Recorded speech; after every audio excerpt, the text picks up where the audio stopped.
ಕೇವಲ ಕುಡಿಯುವ ನೀರು ಮಾತ್ರ ಇಲ್ಲಿ ಅಂದರೆ ಶುದ್ಧ ಅಂತ ಹೇಳಿ ನಾವೆಲ್ಲ ನಂಬ್ಕೊಳ್ತೀವಿ ಬಾಟಲ್ ನೀರು. ಆದರೆ ಅದು ಅಶುದ್ಧವಾಗಿರುತ್ತೆ, ಕೆಮಿಕಲ್ ಮಿಶ್ರಿತವಾಗಿರುತ್ತೆ. ಇದು ಇವತ್ತು ನಮಗೆ ಗೊತ್ತಾಗಿರುವಂಥ ಶಾಕಿಂಗ್ ನ್ಯೂಸ್. ಏಕೆಂದರೆ ಬಾಟಲ್ ನೀರು ಭಾಳ ಶುದ್ಧವಾಗಿರುತ್ತೆ ಅಂತ ಹೇಳಿ ನಂಬಿಕೆಯಿಂದ ಆ ನೀರನ್ನು ನಾವೆಲ್ಲ ಕುಡಿತೀವಿ ಪ್ರತಿನಿತ್ಯ. ಅದಾದ ನಂತರ ತುಪ್ಪ ಕೂಡ ಸೇಫ್ ಅಲ್ಲ ಅನ್ನೋ ವರದಿ ಬಂದಿದೆ. ಪ್ರತಿನಿತ್ಯ ನಾವು ಈ ಬಾಯಿ ಚಪ್ಪರ್ಸ್ಕೊಂಡು ತಿಂತೀವಲ್ಲ ಖೋವಾ, ಅದು ಕೂಡ ಸೇಫ್ ಅಲ್ಲ. ಪನ್ನೀರ್ ಸೇಫ್ ಅಲ್ಲ. ಪನ್ನೀರ್ ಪ್ರಿಯರು ಭಾಳ ಬೇಜಾರಾಗಿ ಹೋಗ್ಬಿಟ್ಟಿರ್ತಾರೆ. ಈಗ ಇದೆಲ್ಲ ಸೇಫ್ ಅಲ್ಲ ಅಂದಾಗ ಏನು ತಿನ್ನೋದು ಅನ್ನೋ ಪ್ರಶ್ನೆ ಮೂಡುತ್ತೆ. ನೀರು ಬಿಟ್ಟು ಇನ್ನೇನು ಕುಡಿಯೋದು ಅನ್ನೋ ಪ್ರಶ್ನೆ ಮೂಡುತ್ತೆ. ಎಸ್, ನಾನು ನೇರವಾಗಿ ಏನು ಸುನಿಲ್ ಸರ್ ಹತ್ರ ಹೋಗ್ತೀರಿ. ಸುನಿಲ್ ಸರ್, ಒಂದು ಬಾಟಲ್ ನೀರು ಸೇಫ್ ಅಲ್ಲ, ಯಾವುದೂ ಸರಿ ಇಲ್ಲ ಅನ್ನೋದು ನಮ್ಗೆ ಗೊತ್ತೇ ಇದೆ. ಈಗ ಸರಿ ಮಾಡೋದಕ್ಕೆ ಎಸ್ ನಿಮಗೆ ಬರ್ತೀನಿ. ಒಬ್ಬರು ಡಯಟಿಷಿಯನ್ ಕೀರ್ತಿ ಕಿರಿಸಾವೆ ಅವರು ನಮ್ಮ ಜೊತೆಗೆ ಸಂಪರ್ಕದಲ್ಲಿದ್ದಾರೆ. ಮೇಡಮ್ ನಮಸ್ಕಾರ. ನಮಸ್ಕಾರ, ಹೇಳಿ ಮೇಡಮ್.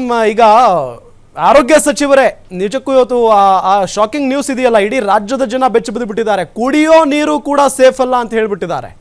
ಜೊತೆಗೆ ತುಪ್ಪ ಸೇಫ್ ಅಲ್ಲ ಅಂತ ಹೇಳಿದ್ದಾರೆ, ಖೋವಾ ಸೇಫ್ ಅಲ್ಲ ಅಂತ ಹೇಳಿದ್ದಾರೆ. ಇನ್ನು ಹೆಂಗೆ ಮೇಡಮ್ ಇದೆಲ್ಲ ಯಾವ ರೀತಿಯಾಗಿ ಗೊತ್ತಾಗುತ್ತೆ ನಮಗೆ ಇದು ಸೇಫಾ ಅನ್ಸೇಫಾ ಅಂತ? ಓಕೆ, ನೀವು ಹೇಳ್ದಂಗೆ ಕುಡಿಯೋ ನೀರು ಸೇಫ್ ಅಲ್ಲ. ಕುಡಿಯೋ ನೀರಿಗಿಂತ ಯಾವ್ದು ಬೇರೆ ಅಮೃತ ಇಲ್ಲ. ಸೊ ಪ್ರತಿಯೊಬ್ಬ ಮನುಷ್ಯನಿಗೂ ನೀರು ಬಹಳ ಅಗತ್ಯ. ಅವರ ಬಾಡಿ ಕಾಂಪೋಸಿಷನ್ ಅಲ್ಲೇ ನೀರಿನ ಪ್ರಮಾಣ ಹೆಚ್ಚಿರುತ್ತೆ. ಸೊ ಅಗತ್ಯವಾಗಿ ನೀರು ಎಲ್ಲರಿಗೂ ಬೇಕೇ ಬೇಕು. ನಿಜ. ಜೊತೆಗೆ ನೋಡಿ, ತುಪ್ಪ ಕೂಡ ಕಲಬೆರಕೆ ಮಿಶ್ರಿತವಾಗಿರುತ್ತಂತೆ.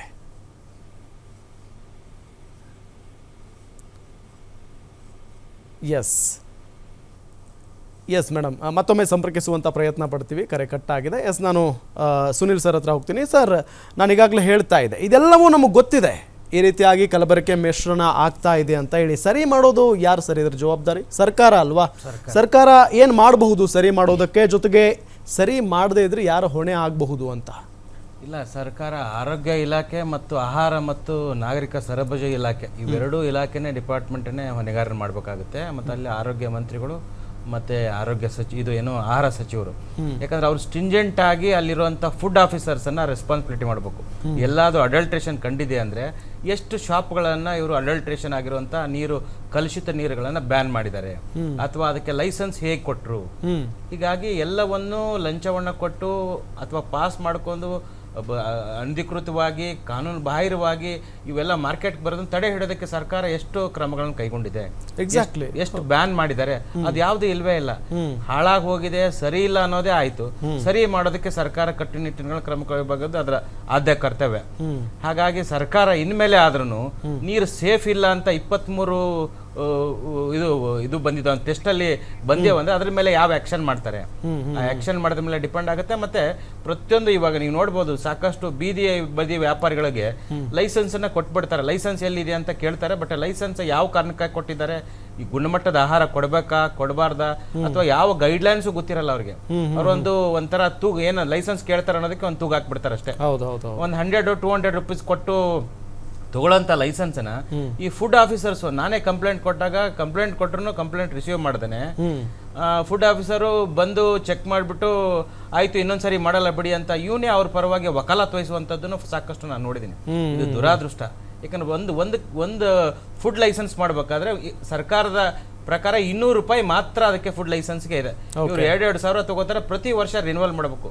ಇದು ಎಲ್ಲದಕ್ಕೂ ಕಾರಣ ಸೇಫ್ಟಿ ಮತ್ತು ಗುಣಮಟ್ಟನ ಮತ್ತು ರೆಗ್ಯುಲೇಷನ್ಸ್ ರೂಲ್ಸ್ ಅನ್ನ ಫಾಲೋ ಮಾಡದೇ ಇರೋದಕ್ಕೆ.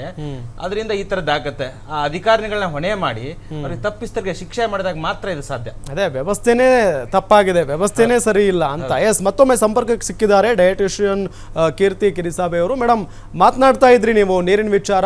ಜೊತೆಗೆ ಅಂದ್ರೆ ಬಾಟಲ್ ನೀರಲ್ಲಿ ಕೆಮಿಕಲ್ ಯಾಕೆ ಬಳಸ್ತಾರೆ ಮೇಡಮ್ ಅಂತ? ಬಾಟಲ್ ನೀರಲ್ಲಿ ಡೈರೆಕ್ಟ್ ಆಗಿ ಕೆಮಿಕಲ್ ಹೋಗ್ಬಿಡೋದಿಲ್ಲ. ಈ ಬಾಟಲ್ ನೀರು ತಯಾರು ಮಾಡುವಂತ ಘಟಕ ಇದೆಯಲ್ಲ, ಆ ಘಟಕ ತುಂಬಾ ಶುದ್ಧವಾಗಿರ್ಬೇಕು. ವಾಟರ್ ಪ್ಯೂರಿಫೈಯರ್ ಪ್ಲಾಂಟ್ ಅಂತ ಏನಿರುತ್ತೆ ಅದು ಸುನಿಲ್ ಸರ್ ಹೇಳ್ದಂಗೆ ಕೆಲವೊಂದು ಎಲ್ಲಾ ಕಂಪನಿಗಳು ಒಂದೊಂದು ಮಾನ್ಯತೆ ಪಡೆದಿರ್ತವೆ. ISI ಆಗಿರ್ಬೋದು, FSSAI ಆಗಿರ್ಬೋದು. ಇದೆಲ್ಲ ಅವಾಗ ಹೋಗಿ ಎಲ್ಲಾ ಯೂನಿಟ್ ಅಲ್ಲೂ ಚೆಕ್ ಮಾಡ್ತಾ ಇರ್ತವೆ. ವಾಟರ್ ಸ್ಯಾಂಪಲ್ಸ್ ನ ಕಲೆಕ್ಟ್ ಮಾಡ್ಕೊಂಡು ಆ ಸ್ಯಾಂಪಲ್ ಸೇಫ್ ಫಾರ್ ಡ್ರಿಂಕಿಂಗ್. ಈ ಪ್ಯಾಕ್ ಆಗ್ತಾ ಇರೋಂತ ಬಾಟಲ್ಸ್ ತಗೊಂಡು ಸ್ಯಾಂಪಲ್ಸ್ ಎಲ್ಲ ಇದ್ ಮಾಡ್ತಾರೆ ಬಯಾಲಜಿಕಲ್ ಸ್ಯಾಂಪಲಿಂಗ್. ಸೊ ಅಲ್ಲಿ ಪ್ರಮಾಣ ಇದು ಗುಣಮಟ್ಟನ ಸರ್ಟಿಫೈ ಮಾಡ್ತಾರೆ. ಅಂತ ಬಾಟಲ್ ನಲ್ಲಿ ಇರುವಂತ ನೀರನ್ನ ಕುಡಿದ್ರೆ ಯಾವುದೇ ತೊಂದರೆ ಇರೋದಿಲ್ಲ. ಬಟ್ ಆದ್ರೆ ನಾವು ಸಾಮಾನ್ಯ ಜನರು ಯಾವುದೇ ಆಹಾರ ಆಗಿರ್ಬೋದು, ಅದೇ ಸಾಮಾನ್ಯ ಜನರಿಗೆ ಆ ಬಾಟಲ್ನಲ್ಲಿರೋದು ಶುದ್ಧ ನೀರಾ ಕಲುಷಿತ ನೀರಾ ಅಂತ ಗೊತ್ತಾಗಲ್ವಲ್ಲ ಮೇಡಮ್? ಎಸ್, ಒಂದು ಸೂಕ್ಷ್ಮವಾಗಿ ಒಂದು ರೀತಿನಲ್ಲಿ FSSAI ಮತ್ತೆ ISI ಸೀಲ್ ಇದೆಯಾ ಅಂತ ನೋಡ್ಬೇಕಾಗತ್ತೆ, ಚೆಕ್ ಮಾಡ್ಬೇಕಾಗತ್ತೆ. ಅಷ್ಟೇ ಅಲ್ಲ, ಬೆಸ್ಟ್ ಬಿಫೋರ್ ಯೂಸ್ ಅಂತ ಇರುತ್ತೆ, ಇಲ್ಲ ಅಂದ್ರೆ ಎಕ್ಸ್ಪೈರಿ ಡೇಟ್ ಅಂತ ಇರುತ್ತೆ. ಸೊ ಇದನ್ನ ಒಂದು ಹಂತಕ್ಕೆ ಗಮನದಲ್ಲಿ ತಗೊಂಡು ಯಾವುದೇ ಆಹಾರ ಆಗಿರ್ಬೋದು, ಅದು ನೀರಾಗಿರ್ಬೋದು, ಜ್ಯೂಸ್ ಆಗಿರ್ಬೋದು, ಇಲ್ಲ ಪನ್ನೀರ್ ಪ್ಯಾಕ್ಡ್ ಆಗಿರ್ಬೋದು, ಎಲ್ಲಾ ಆಹಾರನು FSSAI ಮತ್ತೆ ISI ಇಂದ ಮಾನ್ಯತೆ. ಸೊ ಅದೆಲ್ಲ ನೋಡಬೇಕು ಜನ ಅಂತ ಹೇಳ್ತೀರಾ? Yes, okay okay madam, thank you ಮಾತನಾಡಿದ್ದಕ್ಕಾಗಿ, ಮಾಹಿತಿಯನ್ನು ತಿಳಿಸ್ಕೊಟ್ಟಿದ್ದಕ್ಕಾಗಿ. ಎಸ್ ಪುನೀತ್ ಸರ್, ನಾನೀಗಾಗಲೇ ಅದೇ ಪ್ರಶ್ನೆಗೆ ಬರ್ತೀನಿ. ಈಗ ಈ ನೀರಿನ ಬಾಟಲ್ ನೋಡೋಕ್ಕೆಲ್ಲ ಚೆನ್ನಾಗಿರುತ್ತೆ, ಶುದ್ಧವಾಗಿಯೇ ಕಾಣಿಸುತ್ತೆ ಒಳಗಡೆ ನೀರು, ಆದರೆ ಅದರಲ್ಲಿ ಕೆಮಿಕಲ್ ಕೂಡ ಮಿಕ್ಸ್ ಆಗಿರುತ್ತೆ ಅಂತ ಹೇಳಿ ನಮಗೆ ಗೊತ್ತೇ ಇರಲಿಲ್ಲ. ಆ ಕೆಮಿಕಲ್ ಯಾಕೆ ಬಳಸ್ತಾರೆ ಸರ್ ಅದನ್ನು? ಬಹುಶಃ ಈಗ ಒಂದು ಘಟಕಗಳಲ್ಲಿ ಒಂದಷ್ಟು ಪ್ರಾಸೆಸಿಂಗ್ ಯೂನಿಟ್ಸ್ನಲ್ಲಿ ಒಂದಷ್ಟು ಬಳಕೆ ಮಾಡ್ತಿರ್ತಾರೆ. ಅಂದರೆ ಈಗ ಪ್ಯೂರಿಫೈಯಿಂಗ್ ಏಜೆಂಟ್ಸ್ ಇರ್ಬೋದು, ಅದರ ಪ್ರಮಾಣ ನಿರ್ದಿಷ್ಟವಾದ ಪ್ರಮಾಣದಲ್ಲಿ ಸೇರಿಸಬೇಕು. ಈಗ ಪೊಟ್ಯಾಶಾಲಮ್ ಅಂತ ಅನ್ನೋದು ಒಂದು ಪ್ಯೂರಿಫೈಯರ್, ಅದು ನಿರ್ದಿಷ್ಟವಾದ ಪ್ರಮಾಣದಲ್ಲಿ ಹಾಕಬೇಕಾಗತ್ತೆ. ಅದರ ಪ್ರಮಾಣ ಜಾಸ್ತಿ ಮಾಡ್ತು ಅಂತ ಹೇಳಿದ್ರೆ ಅದು ಅಡಿಟಿವ್ ಆಗಿ ಸೇರಿಕೊಂಡು ಅಥವಾ ನೀರನ್ನು ಕಲುಷಿತ ಮಾಡಬಹುದು ಹೆಚ್ಚಾಗೋದ್ರಿಂದ. ಅಥವಾ ಈಗ ಬ್ಲೀಚ್ ಮಾಡ್ತಾರೆ, ಬ್ಲೀಚಿಂಗ್ ಪ್ರಾಸೆಸ್ ಅಂತ ಹೇಳ್ತಾರೆ ನೀರಿಗೆ. ಸೊ ಬ್ಲೀಚ್ ಮಾಡುವಾಗ ಬ್ಲೀಚಿಂಗ್ ಏಜೆಂಟ್ಸ್ ಏನಿರ್ತದೆ ಅದು ನಿರ್ದಿಷ್ಟ ಪ್ರಮಾಣದಲ್ಲಿ ಹಾಕಬೇಕು. ಮತ್ತೆ ಸೊ ಅದರಲ್ಲಿ ಏರುಪೇರು ಅಕಸ್ಮಾತ್ ಯಾರೋ ಅವ್ರಿಗೆ ಅರಿವಿಲ್ಲದೆ ಇರೋವಂಥವ್ರು ಕೆಲಸ ಮಾಡ್ತಿರ್ತಾರೆ, ಒಂದು ಸ್ವಲ್ಪ ಜಾಸ್ತಿ ಹಾಕ್ಬೋದು, ಅದು ಒಂದು ಸ್ವಲ್ಪ ಕಡಿಮೆ ಹಾಕ್ಬೋದು. ಈ ಸ್ಕಿಲ್ಡ್ ಲೇಬರ್ಸ್ ಇರ್ತಾರೆ ನೋಡಿ, ಅಂಥವರು ಎಲ್ಲ ಫ್ಯಾಕ್ಟ್ರಿಗಳಲ್ಲೂ ಬಹಳ ಮುಖ್ಯವಾಗಿ ಬಹಳ ಜವಾಬ್ದಾರಿ, ಎಸ್ಪೆಷಲಿ ಆ ರೀತಿಯಾದಂಥ ಕೆಮಿಕಲ್ ಬಳಸೋದಕ್ಕೆ ಅನುಮತಿ ಇದೆಯಾ ಹಾಗಾದ್ರೆ? ಅಂದ್ರೆ ಇವೆಲ್ಲ ಪ್ಯೂರಿಫೈಯಿಂಗ್ ಏಜೆಂಟ್ಸ್, ಈಗ ಆಲಮ್ ಇರಬಹುದು ಅಥವಾ ಬ್ಲೀಚಿಂಗ್ ಏಜೆಂಟ್ಸ್ ಇರಬಹುದು, ಇವೆಲ್ಲನೂ ಹಿಂದೆ ವಾಟರ್ನ ಪ್ಯೂರಿಫೈ ಮಾಡ್ತಿದ್ದಂತ ಟ್ರೆಡಿಷನಲ್ ಮೆಥಡ್ಸ್ ನಲ್ಲಿ ಮಾಡುವಂಥದ್ದು. ಆದ್ರೆ ಈಗ RO ಫಿಲ್ಟರ್ಸ್ ಇತ್ಯಾದಿ ಬಂದಿದ್ದಾಗ ಫಿಲ್ಟರೇ ಬಹಳಷ್ಟು ಕೆಲಸ ಮಾಡಿಬಿಡುತ್ತೆ. ಆದ್ರೆ ಕೆಲವು ಕೆಮಿಕಲ್ ಅಂಶಗಳನ್ನು ಹಾಕಿ ನೀರನ್ನು ಪ್ಯೂರಿಫೈ ಮಾಡಿ ಅದನ್ನ ಏನು ಸೇವನೆಗೆ ಅದು ಸಿದ್ಧಪಡಿಸಿ ಕೊಡೋದಿತ್ತು. ಈ ಮೆಥಡ್ ಫಾಲೋ ಮಾಡ್ತಿರುವಾಗ ಹಲವಾರು ವಿವಿಧವಾದ ಹಂತಗಳಲ್ಲಿ ಕೆಲವು ಲೋಪದೋಷಗಳಾಗಿ ಅದರಲ್ಲಿ ಕೆಮಿಕಲ್ ಸೇರ್ಕೊಂಡು ಬರ್ತಿತ್ತು. ಸೊ ಅದರಿಂದಾಗಿ ಆಹಾರದಲ್ಲಿ ಸೇವನೆ ಮಾಡಿದಾಗ ಕಾಯಿಲೆ ಕಸಾಲೆ ಇತ್ಯಾದಿ ಉಂಟಾಗ್ತಿತ್ತು ಅಂತ. ಆದ್ರೆ ಇಂಥ ಒಂದು ಮಾಡರ್ನ್ ಏಜ್ನಲ್ಲಿ, ಈ ಸೆಂಚುರಿನಲ್ಲಿ ನಾವಿನ್ನೂ ಅದೇ ಪರಿಸ್ಥಿತಿಯಲ್ಲಿ ಇದ್ದೀವಿ. ಇನ್ಯಾವುದೋ ಕಾರಣದಿಂದ ಕೆಮಿಕಲ್ ಸೇರ್ತಿದೆ ನೀರಿನಲ್ಲಿ ಅಂತ ಹೇಳಿದ್ರೆ ಇದು ಅಕ್ಷಮ್ಯವಾದ ಅಪರಾಧ, ಇದು ಒಪ್ಪಲಾರದಂಥ ಅಪರಾಧ. ಯಾಕಂದ್ರೆ ನೀರು ಒಂದು ಸಮಾಜವನ್ನ ಕಟ್ಟೋದಕ್ಕೆ ಬಹಳ ಮುಖ್ಯವಾದ ಒಂದು ಆಹಾರ ಆಗತ್ತೆ. ಸೊ ಹಾಗಾಗಿ ಇನ್ಫೆಕ್ಷನ್ಸ್ ಇರಬಹುದು, ಬೇರೆ ಅದರಿಂದ ಕೆಮಿಕಲ್ಸ್ ನಿಂದ ಆಗುವಂಥ ಅನಾರೋಗ್ಯ ಇರಬಹುದು, ಇವೆಲ್ಲವನ್ನು ತಡೆಗಟ್ಟಬೇಕು ಅಂತ ಹೇಳಿದ್ರೆ ಸ್ಟ್ರಿಂಜೆಂಟ್ ರೂಲ್ಸ್ ಅಂಡ್ ರೆಗ್ಯುಲೇಷನ್ಸ್ ಹಾಕಬೇಕು. ಆಮೇಲೆ ಸರ್ಕಾರನೂ ಕೂಡ ನಾನು ಬಹಳಷ್ಟು ವಿಚಾರದಲ್ಲಿ ನೋಡಿದ್ದೀನಿ. ಫಾರ್ ಎಕ್ಸಾಂಪಲ್ ಎಣ್ಣೆ ವಿಚಾರದಲ್ಲಿರ್ಬಹುದು, ತುಪ್ಪದ ವಿಚಾರದಲ್ಲಿರ್ಬಹುದು, ಒಂದಷ್ಟು ಮಟ್ಟಿಗೆ ಕೆಲವು ಬೇರೆ ಅದೇ ರೀತಿಯಾದ ಕೆಲವು ಬೇರೆ ಪದಾರ್ಥಗಳನ್ನು ಕೂಡ ಸೇರಿಸೋದಕ್ಕೆ ಪರ್ಮಿಷನ್ ಇದೆ. ಇದು ಬಹಳ ಆಶ್ಚರ್ಯಕರವಾದ ಸಂಗತಿ. ನಾವೆಲ್ಲರೂ ತಿಳ್ಕೊಬೇಕು. ಈಗ ಕುಕಿಂಗ್ ಆಯಿಲ್ನಲ್ಲಿ ಒಂದು ರೀತಿಯಾದ ಪೆಟ್ರೋಲಿಯಂ ಆರಿಜಿನ್ ಇರುವಂಥ ಒಂದು ಪ್ರಾಡಕ್ಟನ್ನು ಸೇರಿಸಲಿಕ್ಕೆ ಅವಕಾಶ ಇದೆ. ಈ ರೀತಿಯಾದ ಒಂದಷ್ಟು ಸ್ಟೆಪ್ಸ್ ನಾವು ಸರ್ಕಾರನೇ ತಗೊಂಡ್ರೆ ಆರೋಗ್ಯ ಕಾಪಾಡೋದಕ್ಕೆ ಇನ್ಯಾರಿಂದಲೂ ಸಾಧ್ಯ ಇಲ್ಲ ಅಂತ ಹೇಳ್ತೀನಿ. ಹಾಗಾಗಿ ತುಂಬ ಸೈಂಟಿಫಿಕ್ ಬೇಸ್ ಆಗಿ ಇಟ್ಕೊಂಡು ಯಾವುದೋ ಒಂದು ರಿಸರ್ಚ್ನ ಸ್ಟ್ರಾಂಗ್ ಬೇಸ್ ಇಟ್ಕೊಂಡೇ ನಾವು ಆಹಾರದಲ್ಲಿ ಬದಲಾವಣೆಗಳು ಮಾಡಬೇಕು ಹೊರತು. ಅಂದ್ರೆ ಒಂದಂತೂ ಸ್ಪಷ್ಟ, ಎಲ್ಲ ಕಣ್ಣಿಗೆ ಕಾಣುವಂತೆ ನಡೀತಾ ಇದೆ ಇದು ವ್ಯವಸ್ಥೆ. ಹೌದು. ಹೌದು, ನಮ್ಮ ಎದುರು ಇಟ್ ಈಸ್ ಲೀಗಲ್. ಇಂಥ ಒಂದು ಪದಾರ್ಥ ಎಣ್ಣೆಗೆ ಸೇರಿಸಬಹುದು, ಇಂಥದೊಂದು ಪದಾರ್ಥ ಅಕ್ಕಿ ಜೊತೆಯಲ್ಲಿ ಸೇರಿಸಬಹುದು, ಅಕ್ಕಿಗೆ ಹುಳ ಬೀಳಬಾರ್ದು ನೋಡಿ, ಅದಕ್ಕೆ ಅವನು ಹಾಕ್ಲೇಬೇಕು. ಲಿಮಿಟ್ ಇರುತ್ತೆ. ಹೌದು, ಲಿಮಿಟ್ ಇದ್ರೂ ವಿಷ ಸ್ವಲ್ಪ ಕೊಟ್ಟರು ವಿಷವೇ ಆಗುತ್ತೆ, ಜಾಸ್ತಿ ಕೊಟ್ಟರು ವಿಷವೇ ಆಗುತ್ತೆ. ಅದೇ ಬೇರೆ ಮೆಥಡ್ಸ್ ನ ರಿಸರ್ಚ್ ಫಂಡ್ ಮಾಡಿ, ಬೇರೆ ಸಸ್ಟೈನಬಲ್ ಮೆಥಡ್ಸ್ ನ ಪ್ರಿಸರ್ವೇಷನ್ ಇರಬಹುದು, ಅಥವಾ ಅದು ಬೇರೆ ಇನ್ಯಾವುದೋ ಕಾರಣಕ್ಕೆ ಹಾಕ್ತಿರುವಂತ ಕೆಮಿಕಲ್ಸ್ ನ ಬದಲಾಯಿಸೋದಿರಬಹುದು, ಮಾಡಬೇಕೇ ಹೊರತು ಅದನ್ನೇ ನಾವು ಮುಂದುವರಿಸ್ಕೊಂಡು ಹೋಗ್ತಾ ಹೋದ್ರೆ ಡೆಫಿನೆಟ್ಲಿ ನಾವು ಆರೋಗ್ಯನ ಪ್ರಿಸರ್ವ್ ಮಾಡೋದು ಹೆಲ್ತ್ ಕೇರ್ ಇಂಡಸ್ಟ್ರಿ ತುಂಬಾನೇ ಕಷ್ಟ ಆಗುತ್ತೆ. We will all collapse. Health care ಇಂಡಸ್ಟ್ರಿನೇ ಇನ್ಸಫಿಷಿಯಂಟ್ ಆಗುವಂತ ಕಾಲ ದೂರ ಇಲ್ಲ. ಹಾಗಾಗಿ ನಾವು ಆ ಥರ ಮೆಥಡ್ಸ್, ಪ್ರಿಸರ್ವೇಷನ್ ಇತ್ಯಾದಿ ಆಹಾರದಲ್ಲಿ ಕೆಮಿಕಲ್ಸ್ ನ ಬೆರೆಸೋದನ್ನ ನಾವು ಸೂತರಾಮ್ ನಿಲ್ಲಿಸಬೇಕಾಗತ್ತೆ. ಓಕೆ, ಇದು ನೀರಿನ ವಿಚಾರ. ಅಂದ್ರೆ ನೋಡಿ, 296 ಕುಡಿಯುವ ನೀರಿನ ಬಾಟಲ್ ಮಾದರಿಗಳನ್ನ ಟೆಸ್ಟ್ಗೆ ಒಳಪಡಿಸಿದ್ದಾರೆ. ಅದರಲ್ಲಿ 72 ಸುರಕ್ಷಿತ ಅಂತ ಬಂದಿದೆ, ಇನ್ನು 95 ಮಾದರಿ ಅಸುರಕ್ಷಿತ ಅಂತ ಹೇಳಿ ಬಂದಿದೆ. 88 ವಾಟರ್ ಬಾಟಲ್ ಮಾದರಿ ಕಳಪೆ ಅಂತ ಹೇಳಿ ಬಂದಿದೆ. 88 ವಾಟರ್ ಬಾಟಲ್ ಮಾದರಿ ಕಳಪೆ ಅಂತ ಬಂದಿದೆ. ಅಂದರೆ ಯಾವ ಬಾಟಲ್ ನೀರನ್ನು ಕುಡಿಬೇಕು, ಯಾವ ಬಾಟಲ್ ನೀರನ್ನು ಕುಡಿಬಾರ್ದು, ಇದೆಲ್ಲ ಜನಸಾಮಾನ್ಯರಿಗೆ ಹೆಂಗೆ ಸರ್ ಗೊತ್ತಾಗುತ್ತೆ ಪಾಪ? ಈಗ ಕಳಪೆ ಅಂತ ಬಂದಿದೆಯಲ್ಲ, ಯಾವ ಬ್ರ್ಯಾಂಡ್ ಕಳಪೆ ಅಂತ ಬಂದಿದೆ, ಅದಕ್ಕೆ ಆ ಬ್ರ್ಯಾಂಡ್ಗೆ ಏನಾದ್ರು ಪೆನಾಲ್ಟಿ ಹಾಕಿದ್ರ, ಶಿಕ್ಷೆ ಮಾಡಿದ್ರ? ಏನು ಆಗಿಲ್ಲ. ಹೊರದೇಶಗಳಲ್ಲಿ ಈ ತರ ಫುಡ್ ಅಡಲ್ಟ್ರೇಷನ್ಗೆ ಜೀವಾವಧಿ ಶಿಕ್ಷೆ ಇದೆ, ಗಲ್ ಶಿಕ್ಷೆ ಇದೆ. ಒಂದ್ ರೀತಿಯಿಂದ ಸ್ಲೋ ಪಾಯ್ಸನ್ ಇದ್ದಂಗೆ ಅದು. ನಿಜ ನಿಜ ನಿಜ ಸರ್. ಹಾಗಾಗಿ ಜನ ಏನಂದ್ರೆ ಸರ್ಕಾರ ಯಾವತ್ತು ಇದ್ದಿದ್ದೇ ಇದೇ ಪರಿಸ್ಥಿತಿ ಇರೋಂಥ ಸರ್ಕಾರ ಮತ್ತು ಸರ್ಕಾರಿ ಅಧಿಕಾರಿಗಳು ಕೆಲಸ ಮಾಡದಿರೋದಕ್ಕೆ ಈ ಸಮಾಜದಲ್ಲಿ ಈ ಫುಡ್ ಅಡಲ್ಟ್ರೇಷನ್ ಮತ್ತೆ ಹೆಲ್ತ್ ಮೇಲೆ, ಆರೋಗ್ಯದ ಮೇಲೆ ಪರಿಣಾಮ ಬೀರುತ್ತೆ. ಆಮೇಲೆ ಈ ಆರೋಗ್ಯದ ಮೇಲೆ, ಜನರ ಆರೋಗ್ಯದ ಮೇಲೆ ಪರಿಣಾಮ ಬೀರಿದ್ರೆ ನಮ್ಮ GDP ಮೇಲೂ ಪರಿಣಾಮ ಬೀರುತ್ತೆ. ಒಬ್ಬ ವ್ಯಕ್ತಿ ಆರೋಗ್ಯವಂತವಾಗಿರೋಂಥನು ಒಂದು ದಿನಕ್ಕೆ ಹೋದ್ರೆ, ಒಂದು ಕೆಲಸಕ್ಕೆ ಹೋದ್ರೆ 500ರಿಂದ 1000 ರೂಪಾಯಿ ಇದ್ರೆ ಅವ್ನ ದುಡಿಮೆ ನಿಂತು ಹೋಗುತ್ತೆ ಆರೋಗ್ಯದಿಂದ, ಸಮಸ್ಯೆದಿಂದ ಇದ್ರೆ. ಹಾಗಾಗಿ ಈ ಎಲ್ಲಾ ಕಾರಣಗಳಿಂದ ಜನರು ಪ್ರಶ್ನೆ ಮಾಡುವಂಥದ್ದನ್ನು ಕಲಿಬೇಕು. ಯಾವ್ದಾದ್ರು ಹೋಟೆಲ್ಸ್ಗೆ ಹೋದ್ರೆ, ಯಾವ್ದಾದ್ರು ಚಿಕ್ಕ ಪುಟ್ಟ ಶಾಪ್ಸ್ಗೆ ಹೋದ್ರೆ ಫುಡ್ ಲೈಸೆನ್ಸ್ ಇದೆಯಾ, ಲೈಸೆನ್ಸ್ ಇದ್ಮೇಲೆ ಅದು ಫುಡ್ ಲೈಸೆನ್ಸ್ ಪ್ರಕಾರನೇ ಅದು ಶಾಪ್ನ ರನ್ ಮಾಡ್ತಾ ಇದ್ದಾನ, ಫುಡ್ ಅಲ್ಲಿ ಕ್ವಾಲಿಟೀಸ್ ಇದೆಯಾ ಇಲ್ವಾ, ನೀರ್ ಬಾಟ್ಲ್ ಬ್ರ್ಯಾಂಡ್ ಇದೆ, ಬ್ರ್ಯಾಂಡ್ ಇದ್ರೆ ಸರ್ಟಿಫೈಡ್ ಬ್ರ್ಯಾಂಡ್ ಇದೆಯಾ, ಇದನ್ನ ಪ್ರಶ್ನೆ ಮಾಡುವಂಥದ್ದು, ಮತ್ತೆ ಫುಡ್ ಅಧಿಕಾರಿಗಳಿಗೆ ದೂರನ್ನ ಸಲ್ಲಿಸುವಂಥದ್ದು. ಮತ್ತೆ ಬಹಳಷ್ಟು ಜನಕ್ಕೆ ಆ ವಿಚಾರ ಗೊತ್ತಿಲ್ಲ ಅಂದ್ರೆ ಅದು ಎಲ್ಲಿ ನಾವು ತಗೊಂಡಿರ್ತೀವಲ್ಲ ಆ ಬ್ರ್ಯಾಂಡ್ ಅನ್ನ ವಿಡಿಯೋ ಮಾಡಿ ಜನರಲ್ಲಿ ಜಾಗೃತಿ ಮಾಡುವಂಥದ್ದು. ಈ ಬ್ರ್ಯಾಂಡ್ ಸರಿ ಇದೆಯಾ, ಈ ತರ ಆಗಿದೆ, ನನ್ಗೆ ಈ ತರ ಆಗಿದೆ. ಸೋಷಿಯಲ್ ಮೀಡಿಯಾ ಸಾಕಷ್ಟು ಬೇಡದೇ ಇರೋದಕ್ಕೆ ಯೂಸ್ ಮಾಡ್ತಾ ಇರ್ತೀವಿ. ಅದನ್ನ ಪ್ರಮೋಟ್ ಮಾಡಿ ಜನರಲ್ಲಿ ಜಾಗೃತಿ ಮೂಡಿಸಬಹುದು. ಮತ್ತೆ ಅಧಿಕಾರಿಗಳನ್ನ ಹೊಣೆ ಮಾಡಬೇಕು. ನಾನು ಹೇಳ್ತಾರಂಥದ್ದು ಸಾಕಷ್ಟು, ನಾನು ಆಸ್ ಅ ಡಾಕ್ಟರ್ ಆಗಿ prevention is the better than cure ಅಂತ. ಡಾಕ್ಟರ್ ಆಗಿ ರೋಗಿಗಳನ್ನ ರೋಗ ಬರ್ದಂಗೆ ನೋಡ್ಕೊಳ್ಳೋದೇ ಡಾಕ್ಟರ್ ಕೆಲಸ. ಬಟ್ ಇವಾಗ ಕಾರಣ ಏನಾಗ್ತಾ ಇದೆ, ಡಾಕ್ಟರ್ಗಳಿಗೇನೆ ಒಂದ್ ರೀತಿಯಿಂದ ಒಂದೇನೋ ಬಿಸ್ನೆಸ್ ಲೆಕ್ಕದಲ್ಲೇನೆ ಅಂದ್ರೆ ಹಿಂಗ ಆಗ್ಬಿಡ್ತಾ ಇದೆ. ನೀರಿನ ಕಲುಷಿತ, ಆಹಾರ ಕಲುಷಿತ, ಮತ್ತೆ ಸಮಾಜದಲ್ಲಿರೋ ಮನಸ್ಥಿತಿ ಕಲುಷಿತ, ಇವೆಲ್ಲ ಕಲುಷಿತ ಆದ್ಮೇಲೆ ಈ ಆರೋಗ್ಯ ಕ್ಷೇತ್ರಕ್ಕೆ ಏನಾಗ್ಬಿಡುತ್ತೆ, ತುಂಬಾನೇ ಒಂದ್ ರೀತಿಯಿಂದ ಸಹಾಯನೂ ಆಗುತ್ತೆ. ಪ್ಲಸ್ ಡಾಕ್ಟರ್ಸ್ಗಳು ಏನ್ ಮಾಡಕ್ಕಾಗತ್ತೆ, ನಮ್ಮ ದೇಹಕ್ಕೆ ಫಸ್ಟ್ ಡಾಕ್ಟರ್ ನಾವೇ. ನಾವು ಏನ್ ತಿನ್ಬೇಕು, ಏನ್ ಕುಡಿಬೇಕು ಅನ್ನೋದು ನಮಗೆ ಜ್ಞಾನ ಇರಬೇಕು. ಆಮೇಲೆ ಡಾಕ್ಟರ್ ಆ ರೋಗಕ್ಕೆ ಸಂಬಂಧಪಟ್ಟದ್ದು ಅಥವಾ ಸಿಂಪ್ಟಮ್ಸ್ ಮೇಲೆ ಟ್ರೀಟ್ಮೆಂಟ್ ಕೊಡ್ತಾರೆ. ನಿಜವಾಗ್ಲೂ ಡಾಕ್ಟರ್ ಅವಶ್ಯಕತೆ ಯಾವಾಗ ಬರುತ್ತೆ ಅಂದ್ರೆ ನಮ್ಮ ತನವನ್ನ, ನಮ್ಮ ಆರೋಗ್ಯ, ಆಹಾರ ವಿಹಾರನ ಕಳ್ಕೊಂಡ್ಮೇಲೆ ಅದಾಗುವಂಥದ್ದು. ಸರ್, ಇದು ನೀರಿನ ಕತೆ ಅಂತ ಆದ್ರೆ, ಈ ಹಿಂದೆ ನೋಡಿ ಒಂದು ಗೋಬಿ ಮಂಚೂರಿಗೆ ಕಲರ್ ಬೆರೆಸ್ತಾ ಇದ್ರು ಅಂತ ಹೇಳಿ ಅದನ್ನ ಬ್ಯಾನ್ ಮಾಡ್ಬಿಟ್ರು. ಅದೇ ರೀತಿಯಾಗಿ ಇಂಥದ್ದಕ್ಕೆಲ್ಲ ಬ್ಯಾನ್ ಮಾಡೋದಕ್ಕಾಗಲ್ವಾ ಅಂತ. ಈಗ ನೋಡಿ, ಬರೋಬ್ಬರಿ 88 ವಾಟರ್ ಬಾಟಲ್ ಮಾದರಿ ಕಳಪೆ ಅಂತ ಬಂದಿದೆ. ಆ ವಾಟರ್ ಬಾಟಲ್ ಯಾವ್ದದು, ಯಾವ ಕಂಪನಿದು, ಅದನ್ನೆಲ್ಲ ಬ್ಯಾನ್ ಮಾಡಿದ್ರೆ ಸರಿ ಹೋಗಲ್ವಾ ಅಂತ? ಖಂಡಿತ ಬ್ಯಾನ್ ಮಾಡಿದ್ರೆ ಸರಿ ಹೋಗುತ್ತೆ. ಸರ್ಕಾರಕ್ಕೆ ಇಚ್ಛಾಶಕ್ತಿ ಕೊರತೆ ಇರುತ್ತೆ. ಮತ್ತೆ ಲಂಚಮ್ಮ ಅಂತ ಇರುತ್ತಲ್ಲ, ಲಂಚನ ಅಂತದ್ದು ಯಥಾವತ್ತವಾಗಿ ದಿನೇಶ್ ಗುಂಡೂರಾವ್ ಅವರು ಅದನ್ನೇ ಹೇಳಿದ್ರು. ಅದನ್ನೇ ಪ್ರಶ್ನೆ ಮಾಡಿದಾಗ, ನಾವು ಇವಾಗ ಬ್ಯಾನ್ ಮಾಡ್ತೀವಪ್ಪ, ಅವ್ರು ಇನ್ನೊಂದು ಮಾದರಿ ಹುಡ್ಕೊಂಡು ಬರ್ತಾರೆ, ಇನ್ನೊಂದು ಮಾರ್ಗದಲ್ಲಿ ಅವ್ರು ಬರ್ತಾರೆ.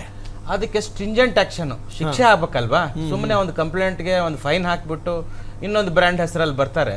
ಅದಕ್ಕೆ ಪನಿಷ್ಮೆಂಟ್ ಆಗದೆ ಇರೋದಕ್ಕೆ, ಮತ್ತೆ ಸರ್ಕಾರ ಸ್ಟ್ರಿಂಜೆಂಟ್ ಆಕ್ಷನ್ ಮಾಡದೇ ಇರೋದಕ್ಕೆ, ಅವ್ರನ್ನ ಬ್ಯಾನ್ ಲಿಸ್ಟಿಗೆ ಸೇರಿಸ್ತಾ ಇರೋದಕ್ಕೆ, ಅಥವಾ ಒಂದ್ ಸರಿ ತಪ್ಪು ಮಾಡಿದ್ರೆ ಇಷ್ಟು ಪನಿಷ್ಮೆಂಟ್, 2 ಸರಿ ತಪ್ಪು ಮಾಡಿದ್ರೆ ಇಷ್ಟು ಪನಿಷ್ಮೆಂಟ್, 3 ಸರಿ ತಪ್ಪು ಮಾಡಿದ್ರೆ ಈ ತರದಂತ ಶಿಕ್ಷೆಗಳು ಆಗ್ಬೇಕಲ್ಲ. ಹಾಗಾಗಿ ತ್ವರಿತಗತಿಯಲ್ಲಿ ಆಗದೆ ಇರೋದಕ್ಕೆ ಸರ್ಕಾರಿ ಅಧಿಕಾರಿಗಳೇ ನೇರ ಹೊಣೆ. ಇದರಲ್ಲಿ ಪ್ರತಿಯೊಂದಕ್ಕೂ ನಮ್ಮ ಜೀವನದ ಮೇಲೆ ಪರಿಣಾಮ ಬೀರ್ತಾ ಇರೋದು, ನಮ್ಮ ಸಮಾಜ ಹಾಳಾಗೋದಕ್ಕೆ ಕಾರಣ ಭ್ರಷ್ಟ ಕೆಲ ಸರ್ಕಾರಿ ಅಧಿಕಾರಿಗಳು ಶಾಮಿಲಿಂದ ಇಡೀ ಸಮಾಜದಲ್ಲಿ ಈ ತರ ಅಲ್ಲೋಲ ಕಲ್ಲೋಲ ಆಗ್ತಾ ಇದೆ. ಎಸ್ ಸರ್, ಒಬ್ರು ಡಯಟಿಷಿಯನ್ ಅಶ್ವಿನಿ ಸುಕುಮಾರ್ ಅವರು ನಮ್ಮ ಜೊತೆಗೆ ಸಂಪರ್ಕದಲ್ಲಿದ್ದಾರೆ. ಮೇಡಮ್ ನಮಸ್ಕಾರ. ನಮಸ್ಕಾರ. ಮೇಡಮ್ ನೋಡಿ, ಈಗ ನಾವು ಇಷ್ಟು ದಿನಗಳ ಕಾಲ ಅದನ್ನ ತಿನ್ನಬಾರ್ದು ಇದನ್ನ ತಿನ್ನಬಾರ್ದು ಅದು ಕಲುಷಿತ ಅನ್ನೋ ನಿಟ್ಟಿನಲ್ಲಿ ಮಾತನಾಡ್ಕೊಳ್ತಾ ಇದ್ವಿ. ಆದ್ರೆ ಈಗ ಮನುಷ್ಯನಿಗೆ ನಮಗೇನು ಬಹಳ ಮುಖ್ಯವಾಗಬೇಕೋ ನೀರು, ಆ ನೀರು ಕೂಡ ಕಲುಷಿತ ಅನ್ನೋದು ವರದಿಯಲ್ಲಿ ಪತ್ತೆಯಾಗಿದೆ. ಹೌದು ಹೌದು. ಸೊ ಯಾವ ರೀತಿಯಾದಂಥ ನೀರು ಒಳ್ಳೆಯದು, ಯಾವ ರೀತಿಯಾದಂಥ ನೀರು ಕೆಟ್ಟದ್ದು ಅಥವಾ ಅಶುದ್ಧ, ಇದನ್ನೆಲ್ಲ ಹೆಂಗೆ ಮೇಡಮ್ ನೋಡೋಕ್ಕಾಗುತ್ತೆ ಜನ?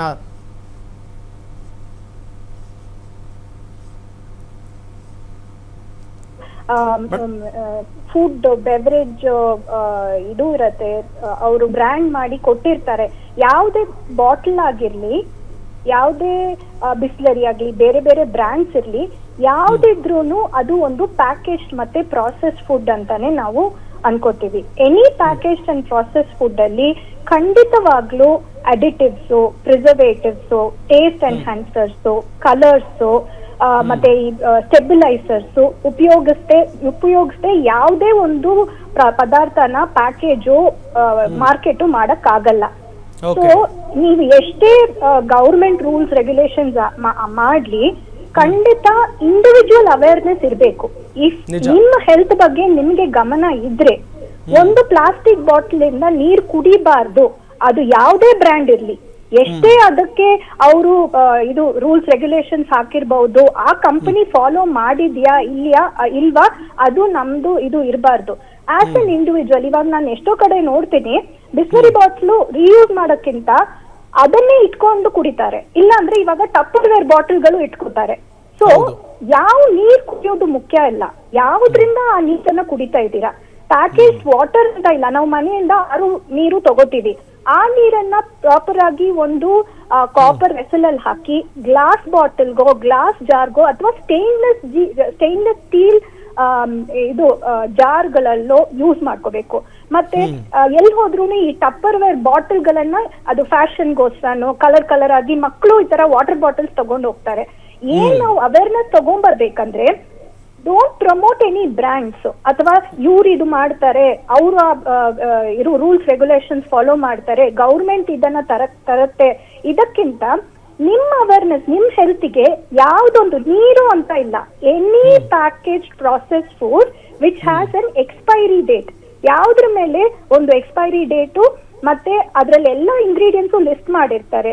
ಈ ತರ ಅಡಿಟಿವ್ಸ್ ಇದೆ, ಪ್ರಿಸರ್ವೇಟಿವ್ಸ್ ಇದೆ, ಟೇಸ್ಟ್ ಎನ್ಹಾನ್ಸರ್ಸ್ ಇದೆ, ಕಲರ್ಸ್ ಇದೆ ಅಂತ. ನಿಮ್ಮ ಅವೇರ್ನೆಸ್ ಗೆ ನೀವು ಆ ತರ ಪ್ರಾಡಕ್ಟ್ಸ್ ಕನ್ಸ್ಯೂಮ್ ಮಾಡಬಾರ್ದು. ಏನ್ ನೀರ್ ಕುಡಿಯೋದಿದ್ರು ನೀವು ಅದನ್ನ ಒಂದು ಗ್ಲಾಸ್ ಬಾಟಲ್, ಸ್ಟೇನ್ಲೆಸ್ ಸ್ಟೀಲ್ ಲೋಟದಿಂದ ಕುಡೀರಿ. ಅದೇ ನೀವು ತಿನ್ನೋ ಆಹಾರ ಯಾವ್ದಿದ್ರು ಪ್ಯಾಕೇಜ್ ಪ್ರಾಸೆಸ್ಡ್, ಇವಾಗ ಒಂದು ಪ್ಯಾಕೆಟ್ ಅಲ್ಲಿ ಬರೋ ನಂದಿನಿ ಹಾಲು, ಯಾವ್ದಾದ್ರು ಪಾಶ್ಚರೈಸ್ ಮಿಲ್ಕ್ ತಗೊಳ್ಳಿ, ಅದಕ್ಕಿಂತ ಈ ಕಾರ್ಟನ್ ಅಲ್ಲಿ ಬರೋ ಇದನ್ನು ತಗೊಳಕ್ ಹೋಗ್ಬೇಡಿ. ಓಕೆ, ಈಗ ನೀರಿನ ವಿಚಾರ ಒಂದ್ ಕಡೆ ಆದ್ರೆ ಮೇಡಮ್, ಮತ್ತೊಂದು ಹೇಳಿರೋದು ಆರೋಗ್ಯ ಸಚಿವರು, ತುಪ್ಪ ಕೂಡ ಕಲಬೆರಕೆಯಿಂದ ಕೂಡಿದೆ. ಖೋವಾ, ನಾವು ಏನು ತಿಂತೀವಲ್ಲ ಖೋವಾ, ಅದು ಕೂಡ ಕಲಬೆರಕೆಯಿಂದ ಕೂಡಿದೆ. ಅದಾದ ನಂತರ ಪನ್ನೀರ್ ಪ್ರಿಯರಿಗೆ ಇದು ನಿರಾಸೆಯ ವಿಚಾರ. ಯಾಕೆಂತ ಹೇಳಿದ್ರೆ ಪನ್ನೀರು ಕೂಡ ಚೆನ್ನಾಗಿರಲ್ಲ, ಅಸುರಕ್ಷಿತ ಅನ್ನೋ ನಿಟ್ಟಿನಲ್ಲಿ. ಅಂದರೆ ಇದೆಲ್ಲ ಈ ತುಪ್ಪ ಹೆಂಗೆ ಮೇಡಮ್, ಅದನ್ನು ಹೆಂಗೆ ನೋಡೋದು ಅಥವಾ ಹೆಂಗೆ ಕಂಡುಹಿಡಿಯೋದು, ಅದು ಸರಿಯಾಗಿದೆಯಾ ಇಲ್ವಾ ಅಂತ ಹೇಳಿ?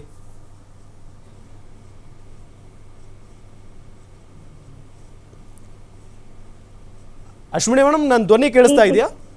ಕೇಳಿಸ್ತಾ ಇದೆ. ಓಕೆ ಹೇಳಿ ಮೇಡಮ್. ಸೊ ಯಾವ್ದೇ ನೀವು ತುಪ್ಪ ಅಂತ ಇದ್ದೀರಾ, ಪನ್ನೀರ್ ಅಂತ ಇದ್ದೀರಾ, ಖೋವಾ ಅಂತ ಇದ್ದೀರಾ, ಐಸ್ ಕ್ರೀಮ್ ಅಂತ ಇದ್ದೀರಾ, ಎಲ್ಲದ್ರಲ್ಲೂ ಒಂದು ಅಥವಾ ಇನ್ನೊಂದು ಕಲಪಡ ಇದ್ದೇ ಇದೆ. ಅಡಲ್ಟ್ರನ್ಸು, ಸ್ಟೆಬಿಲೈಸರ್ಸು, ಕೆಮಿಕಲ್ಸು ಇದ್ದೇ ಇದೆ. ಏನಂದ್ರೆ ನಾವು ಟ್ರೆಡಿಷನಲಿ ನಾವು ಮನೇಲಿ ಹೆಂಗ್ ಮಾಡ್ತೀವಿ, ತುಪ್ಪ ಇದು ಹಾಲನ್ನ ಕುದಿಸ್ಬಿಟ್ಟು ಅದರದ ಕೆನೆ ತೆಗೆದು ಇಟ್ಕೊಂಡು ಅದನ್ನ ಇದು ಬಟರ್ ಮಾಡಿ, ಬಟರ್ ಅನ್ನ ಮೆಲ್ಟ್ ಮಾಡಿ ನಾವು ಘೀ ಮಾಡ್ಕೋತೀವಿ, ಟ್ರೆಡಿಷನಲ್ ಮೆಥಡ್. ಇವಾಗ ಇರೋ ಲೈಫ್ ಸ್ಟೈಲ್ ಅಲ್ಲಿ ಯಾರಿಗೂ, ಹೌಸ್ ವೈಫ್ ಇರ್ಲಿ, ವರ್ಕಿಂಗ್ ವಿಮೆನ್ ಇರ್ಲಿ, ಯಾರಿಗೂ ಟೈಮ್ ಸಿಗ್ತಾ ಇಲ್ಲ. ಅದನ್ನ ನೀವು first you should bring it to ಇದು ಆಕ್ಷನ್. ನೀವು ನಿಮ್ ಮನೆ ಹೆಂಗ್ ಯೂಸ್ ಮಾಡ್ಕೋತೀರಾ, ನಾವು ಎಲ್ಲ ಚೇಂಜ್ ಮಾಡಕ್ ಆಗಲ್ಲ ಅಲ್ವಾ. ಇಮಿಡಿಯೇಟ್ ಆಗಿ at N house hold level ನಿಮ್ಮ ಮನೆಗಳಲ್ಲಿ, ನಿಮ್ ಮನೇನು ಬಿಡಿ, ನಿಮ್ಗೆ ನಿಮ್ಮ ಆಹಾರಕ್ಕೆ, ನಿಮ್ಮ ಆರೋಗ್ಯಕ್ಕೆ ನೀವೇನ್ ಮಾಡ್ಬೇಕಂದ್ರೆ ಮನೆಯಲ್ಲಿ ತಗೊಂಡ್ಬಂದಿರೋ ಐಟಮ್ಸ್ ನ ನೀವು ಮಾಡ್ಕೋಬೇಕು. ಇವಾಗ ಪನ್ನೀರು ನಾವು ಮನೇಲಿ ಮಾಡ್ಕೋಬಹುದು. ಯಾಕಂದ್ರೆ ನೀವು ಎಷ್ಟು ಅಂತ ನೀವು ನೋಡಿ, ಎಲ್ಲಾರು ಬಂದ್ಬಿಟ್ಟು ಒಂದು ಮೈಕ್ರೋಬಯಾಲಜಿ ಲ್ಯಾಬ್ ಅಥವಾ ಒಂದು ಇದಕ್ಕೆ ನೀವು ಮನೆಯಲ್ಲಿ ಯೂಸ್ ಮಾಡೋ ಪನ್ನೀರನ್ನ ಲ್ಯಾಬ್ ಕೊಟ್ಬಿಟ್ಟು ಓಕೆ ಇದು ಚೆಕ್ ಮಾಡಿ ಕೊಡಿ, ಇದು ಕರೆಕ್ಟ್ ಇದ್ರೆ ನಾವು ಯೂಸ್ ಮಾಡ್ತೀವಿ, ಯಾರು ಮಾಡಲ್ಲ. ಓಕೆ ಪ್ಯಾಕೆಟ್ ತರ್ತಾರೆ, ಮ್ಯಾಕ್ಸಿಮಮ್ ಏನು ಆಸ್ ಅ ಲೇಮನ್ ನಾವು ಎಕ್ಸ್ಪೈರಿ ಡೇಟ್ ನೋಡ್ತೀವಿ, ಓಕೆ ಎಕ್ಸ್ಪೈರಿ ಡೇಟ್ ಒಳಗಡೆ ಇದೆ ಅದನ್ನ ನಾವು ಯೂಸ್ ಮಾಡ್ಕೊತೀವಿ. ಅದಕ್ಕಿಂತ ಎಷ್ಟಾಗತ್ತೋ ನೀವು ಹೆಲ್ತಿಯಾಗಿ ನಿಮ್ಮ ಮನೆಯಲ್ಲೇ ನೀವು ಒಂದು ಹಾಲು ತಗೊಂಡ್ಬಂದು ಅದರಿಂದ ಪನ್ನೀರ್ ಮಾಡ್ಕೊಳ್ಳಿ, ಅದರಿಂದ ಘೀ ಮಾಡ್ಕೊಳ್ಳಿ. ಅದು ತುಂಬಾ ನಿಮ್ಗೆ ಇದು ಮಾಡ್ಬೇಕಂದ್ರೆ it has to come from higher levels, ಅಂದ್ರೆ ಫುಡ್ ಸೆಕ್ಯೂರಿಟಿ ಡಿಪಾರ್ಟ್ಮೆಂಟ್ಸ್ ಆಗ್ಲಿ, ಗವರ್ಮೆಂಟ್ ಅಥಾರಿಟೀಸ್ ಆಗ್ಲಿ. ಬಟ್ ಎಲ್ಲರೂ ಕಮರ್ಷಿಯಲ್ ಆಗ್ಬಿಟ್ಟಿದಾರಲ್ವಾ ಇವಾಗ, ಯಾರು ರೂಲ್ಸ್ ರೆಗ್ಯುಲೇಷನ್ಸ್ ಕರೆಕ್ಟ್ ಆಗಿ ಫಾಲೋ ಮಾಡ್ತೀರಾ? But you are responsible for your own health. ನಿಮ್ಮ ಆರೋಗ್ಯಕ್ಕೆ ನೀವೇ ಜವಾಬ್ದಾರಿ. ಅಂದ್ರೆ ನೀವು ಈ ಚೇಂಜ್ ನ ನಿಮ್ಮ ಮನೆಯಲ್ಲಿ, ನಿಮ್ಮ ನೇಬರ್ಹುಡ್ ಅಲ್ಲಿ, ನಿಮ್ಮ ಫ್ಯಾಮಿಲಿಯಲ್ಲಿ ಫಸ್ಟ್ ನೀವು ತಗೊಂಡ್ಬರ್ಬೇಕು. Yes yes yes okay madam, thank you so much. ಇಷ್ಟೊತ್ತು ಗ್ಯಾರಂಟಿ ನ್ಯೂಸ್ ಜೊತೆಗೆ ಮಾತನಾಡಿದ್ದಕ್ಕೆ, ಮಾಹಿತಿಯನ್ನು ತಿಳಿಸಿಕೊಟ್ಟಿದ್ದಕ್ಕೆ.